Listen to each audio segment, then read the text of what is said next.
बुनियानुल मरसूस का जो लफ्जी तर्जुमा है वो है सीसा पलाई हुई दीवार। नमाज फजर के बाद भारत को उसकी जहारियत का मुंह तोड़ जवाब दिया। संदूर को तंदूर के अंदर ऐसा रगड़ा दिया गया कि भारत की आने वाली नस्लें याद रखेंगी। भारत इस वक्त तक अपनी तकरीबन 26 से जायद एयर बेसेस और मुख्तलिफ मकामात जो है वो तवा बर्बाद करवा चुका है। अस्सलाम वालेकुम नाज़रीन, आप देख रहे हैं एक्सप्रेस न्यूज़ और मेरा नाम है मोहम्मद हारून। पाकिस्तान ने 10 मई को नमाज फजर के बाद भारत को उसकी जहारियत का मुंह तोड़ जवाब दिया और ऑपरेशन बुनियानुल मरसूस का आगाज कर दिया। कुरान मजीद की सूरह सफ की आयत नंबर 4 में अल्लाह पाक फरमाता है कि मुझे वो लोग पसंद हैं जो अल्लाह की राह में सफ बंद होकर गोया एक सीसा पलाई हुई दीवार बनकर खड़े हो जाते हैं। बुनियानुल मरसूस का जो लफ्जी तर्जुमा है वो है सीसा पलाई हुई दीवार।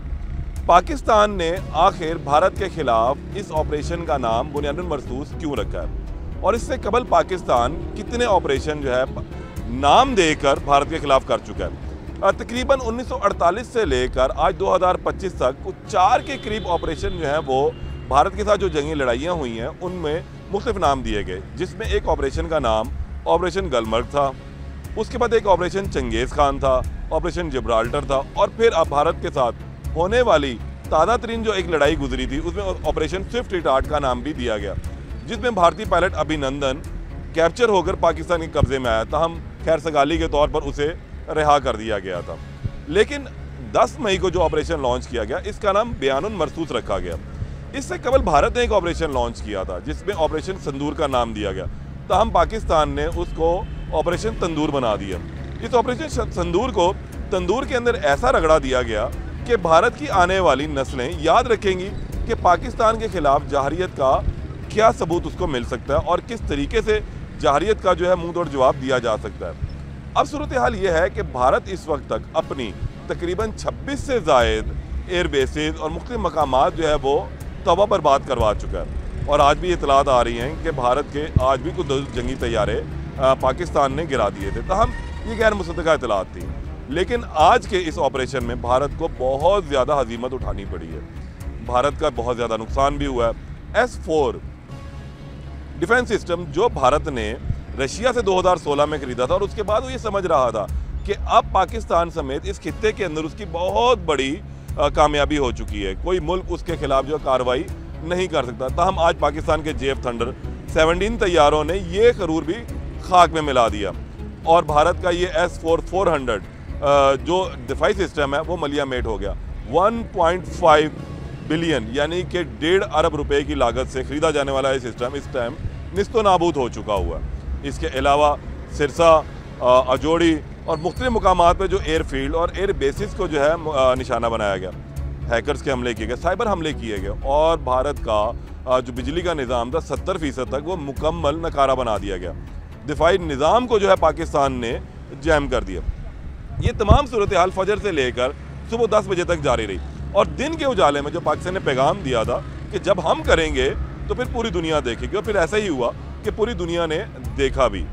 और अब इस सूरत हाल ये है कि जब ये जंग के मामला सामने आए, अली सुबह का वक्त था, लोग उस वक्त सो रहे थे, लेकिन जैसे जैसे सुबह का सूरज निकला लोग उठना शुरू हुए तो उन्होंने ये देखा कि जंग लगी हुई है।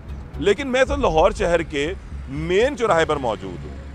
यहाँ से मेरे इर्द गिर्द आपको गुजरती हुई गाड़ियाँ भी नज़र आ रही, मेरे अकब के अंदर एक फाइटर जेट भी आपको नज़र आ रहा है। लेकिन सूरत हाल ये है कि यहाँ पे लोग बिल्कुल नॉर्मल हैं, लोगों को अंदाज़ा ही नहीं, लोग बिल्कुल रूटीन के अपने जो काम काज है उनके अंदर मशगूल हैं, रोज़मर्रा की ज़िंदगी उसी तरह ही चल रही है। क्यों? क्योंकि उसकी सबसे बड़ी वजह यह है कि पाकिस्तानी कौम को अपनी अफवाज पर मुकम्मल एतमाद हासिल है। उन्हें मालूम है कि ये फ़ौज सोती नहीं है, हम आराम से सो सकते हैं। उन्हें मालूम है कि जब भी फ़ौज कोई काम करेगी तो वो पाकिस्तान के मफाद में होगा। पाक आर्मी ने ऐसा मुंह तोड़ जवाब दिया है कि अब भारत की नींदें हराम है। वहाँ की आवाम, सोशल मीडिया के ऊपर बहुत सारी वीडियोज़ ऐसी मौजूद हैं जिसके अंदर उनकी आवाम परेशान है कि भारत मुख्तलिफ जगहों से जो है वो धमाकों से गूंज रहा है। उनकी आवाम इस वक्त जो है वो परेशान है। लेकिन इसके साथ साथ एक अहम चीज़ भी है कि पाकिस्तान ने ये पैगाम भी दिया है कि अब अगर आपने दोबारा जिसारत की तो इससे बड़ा जवाब दिया जाएगा। तो भारत को अब ये बात समझ आ जानी चाहिए कि ऐसी कोई गलती दोबारा मुस्तकबिल के अंदर ना करे। और पाकिस्तानी फ़ौज ये पैगाम पहले भी दे चुकी है, इससे कबल भी दिया है कि हम अमन चाहते हैं। भारतीय जो आज तर्जुमान थी फ़ौज की, उन्होंने भी ये कहा कि अगर पाकिस्तान कोई हमला ना करे तो हम भी नहीं करेंगे। तो ये पैगाम तो हम बहुत पहले आपको दे चुके थे कि आप लोग जो है अपनी ब्रेकें लगाएं। आप लोग जो हिंदुआता सोच को फैलाना चाहते हैं उसके ऊपर कम से कम जो है ब्रेक लगाई जाए।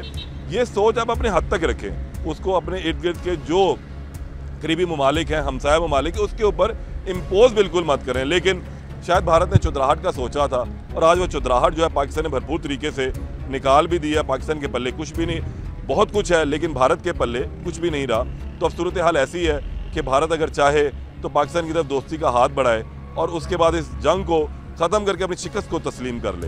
दोबारा मुलाकात होगी। पाक फ़ौज जिंदाबाद, पाकिस्तान पाइंदाबाद।